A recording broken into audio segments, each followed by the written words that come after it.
Okay, Assalamualaikum warahmatullahi wabarakatuh. Hello everyone, and in this video I'm going to show you a tutorial on how to configure DHCP server and DHCP client on a MikroTik router.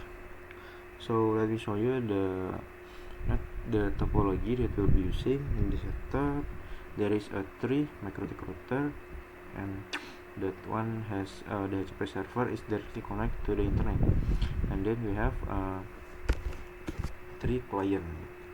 Oke, di sini topologinya ada 3 router dan satu router itu sebagai DHCP server dan dia terkoneksi langsung ke internet, dan kita memiliki 3 klien. Oke, let's get started with the configuration.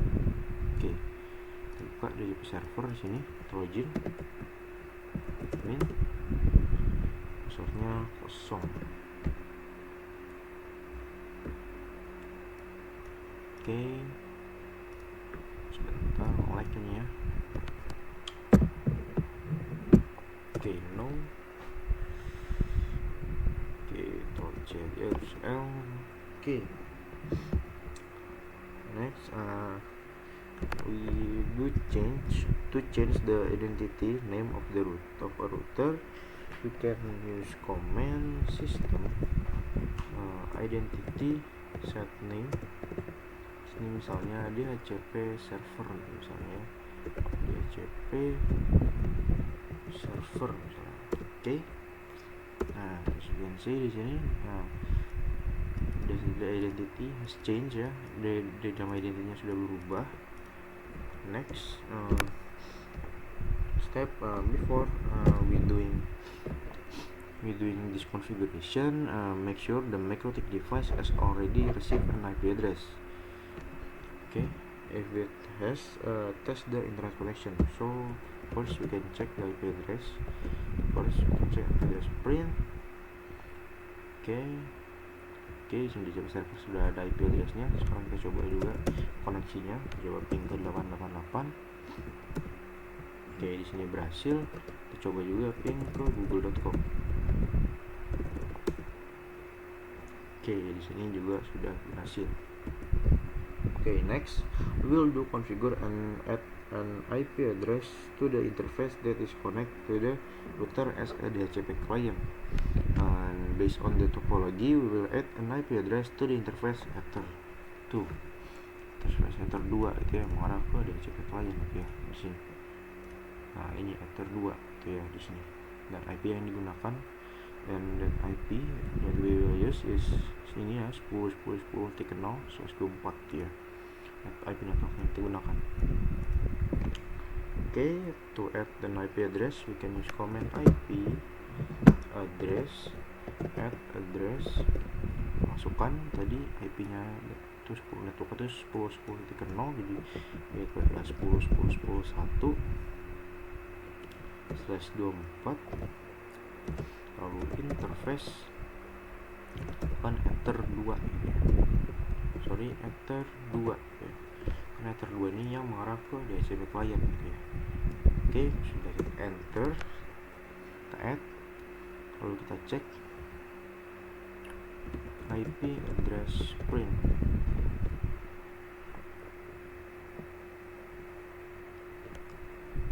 Kita cek di sini. Nah, terlihat di sini kita sudah berhasil menambahkan IP addressnya gitu ya.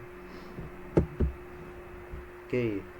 And after adding the IP address to the router, next step is to set up the DHCP server. And the DHCP server give IP address automatically to the client. Okay, so to configure a DHCP server, we can use command IP DHCP server setup. Okay, enter. Nah, oke, ini DHCP server interface. Kita arahkan ke interface yang mengarah ke DHCP client, yaitu ether 2. Jadi kita masukkan di sini ether 2. Oke, nah ini adalah IP networknya. Kita next saja. Oke.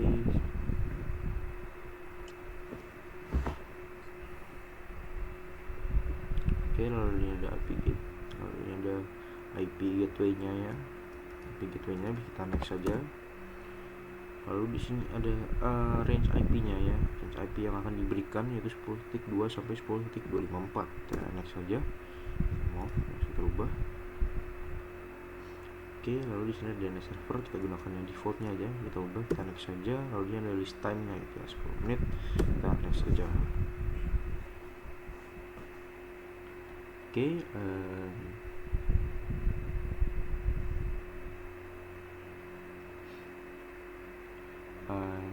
Oke, we can also rename the DHCP server. Oke, kita cek dulu sini IP DHCP server, server print sini ya. Nah, sini. We can also change the name of the DHCP server. Kita bisa ubah namanya dari DHCP server ini. Caranya itu we can use command IP DHCP server set numbers kita masukkan nomornya itu 0, name ya.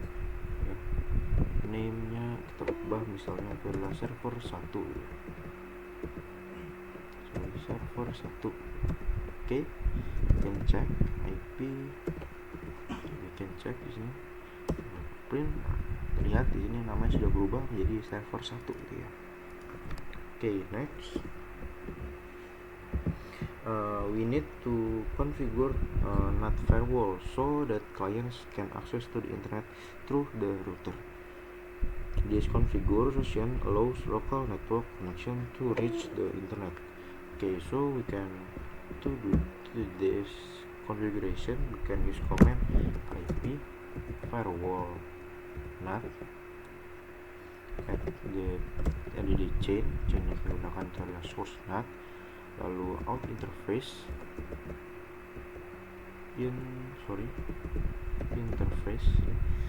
kita gunakan interface yang ini interface sumber dari internet atau interface yang mengarah ke internet, yaitu Ether 1 gitu ya. Jadi kita masukkan Ether 1 dan terakhir actionnya kita gunakan MySQLD gitu ya. Sudah kita enter, kita cek juga di sini IP firewall NAT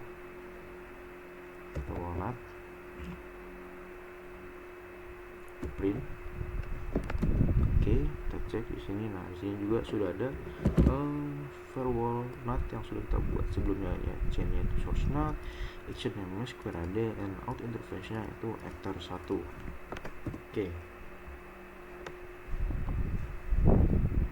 Okay, now we will verify the configuration on the DHCP client. Jadi kita buka DHCP clientnya di sini. DHCP client. Oke, kita login admin. Oke, sudah kosong. Okay, verify the configuration on the DHCP client router. So first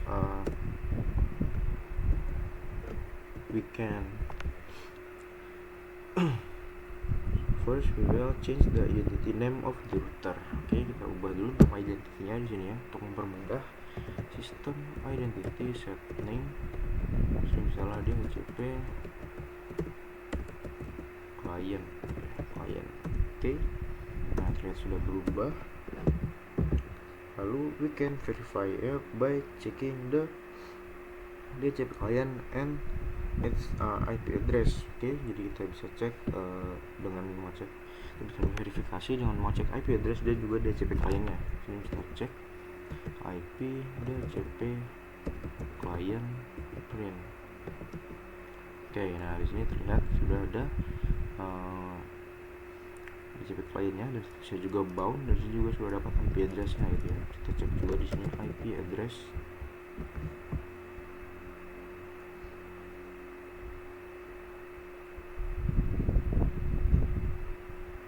IP address print. Nah, di sini juga sudah dapat IP addressnya. Sekarang kita uji coba koneksinya gitu ya. Apakah DHCP client ini bisa ngeping ke internet? Kita coba ping ke 888 dulu. Oke, berhasil. Lalu kita coba ping ke google.com. pin to google.com.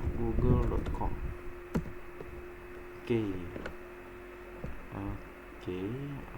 Nah di sini juga sudah berhasil. Oke. And yep, tadi cek sini DHCP client print, and that as you can see the status is bound in the DHCP client list. That means the client has successfully received an IP address from the DHCP server, showing that the DHCP server configuration is working correctly. And next we can test the configuration on the PC. Oke, jadi kita akses dulu ke PC 3 di sini misalnya. Kita buka. Oke, kita coba request IP ya. You can try to request IP address to DHCP server. Use command IP DHCP. Oke.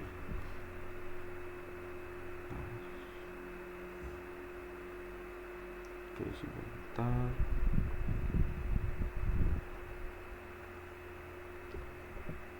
Can find. Oke, kita coba lagi. Harusnya udah bisa karena tadi udah dapat gitu ya. Nah, oke, sudah dapat ya.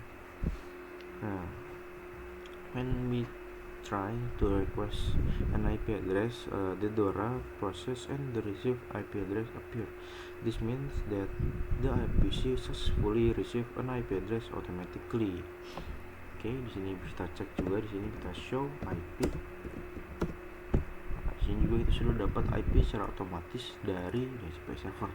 Sekarang kita coba koneksinya dengan ping ke google.com misalnya, langsung aja. Nah, di sini kita ping ke google.com juga sudah berhasil. Dengan begitu VPC 3 sudah melakukan IP dan juga sudah bisa terkoneksi ke jaringan internet. Okay, next we can try in the VPC 4.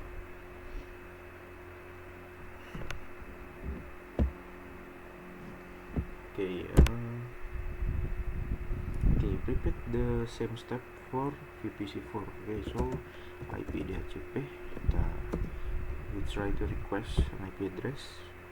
Okay, it's successful because that has a notification DORA. We can check di sini show IP.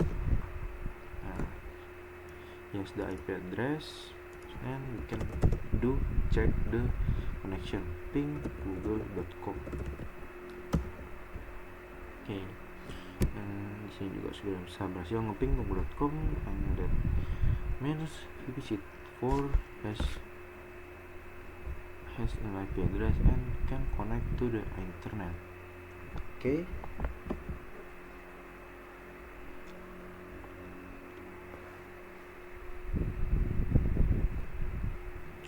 Okay,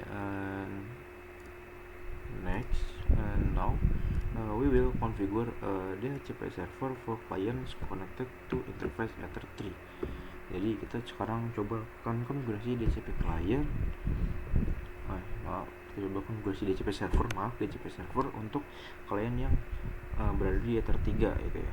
Itu di router 3 dan juga VPC 5 gitu ya.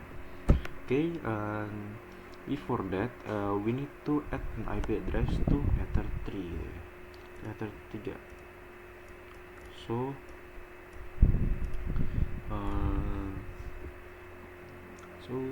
we can according to the topology, so we can use command IP address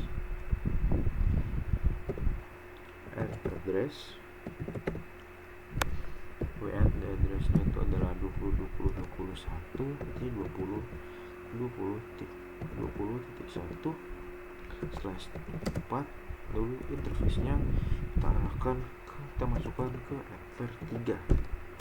Oke, kita cek IP address print.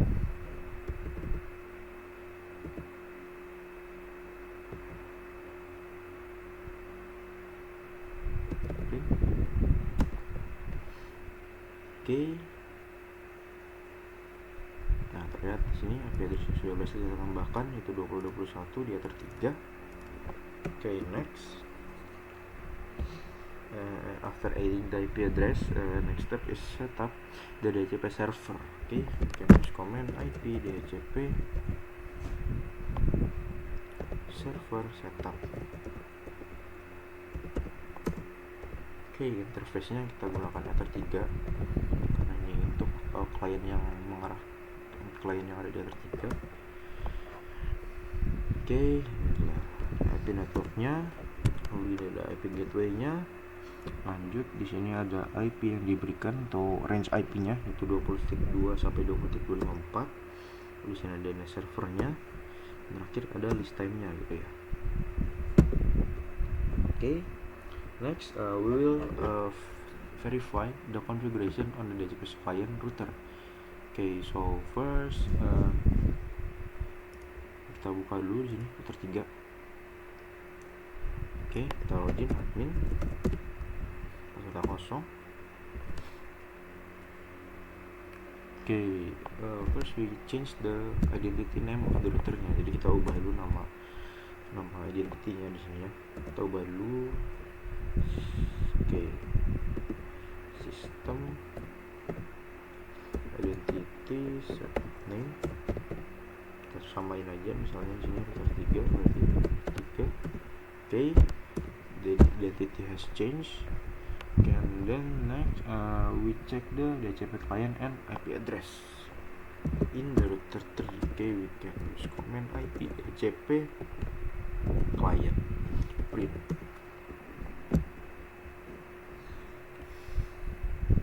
Then IP address print. And as you can see, the status is bound in the DHCP client list. That means that the client has successfully received an IP address from the DHCP server, showing that the DHCP server configuration is working correctly. Okay, and okay, now we can check the connection. Di sini kita coba cek router 3-nya apakah bisa berhasil nge-ping ke internet. Kita coba ping ke google.com langsung saja. Nah, di sini berhasil gitu ya. Oke, router 3 berhasil. Oke, next we test the configuration on the PC gitu ya. Jadi kita coba sekarang request IP-nya di VPC 5 nih ya. Kita coba sekarang VPC 5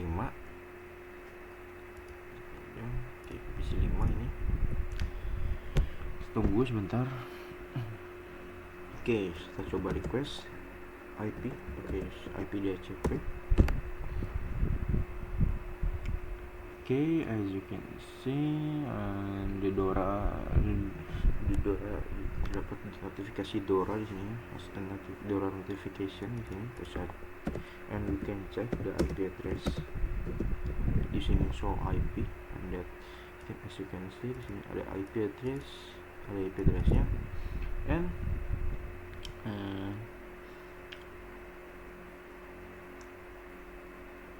next after the PC receive an IP address, we test the internet connection. We can ping to google.com. google.com. Ping google.com. Okay, ping has successful, and that means the VPC has the IP address automatically and can access to the internet. Okay, now we open the DHCP server again. Okay, we close it. Okay, to display the list of clients who receive IP address from the DHCP server, we can use command IP DHCP server list print. Okay, so the IP DHCP server list print command in Microtik is used to see the list of DHCP devices that have received IP address from the DHCP server. With this command, we can check the IP address given, the device MAC address, device name or host name, connection status, and how long the IP address is still valid. and this is useful to make sure that the DHCP server is working properly and all devices in the network are getting IP address automatically. Okay, and I think that's it for this tutorial. Maaf bila salah kata, and thank you for watching and see you in the next video.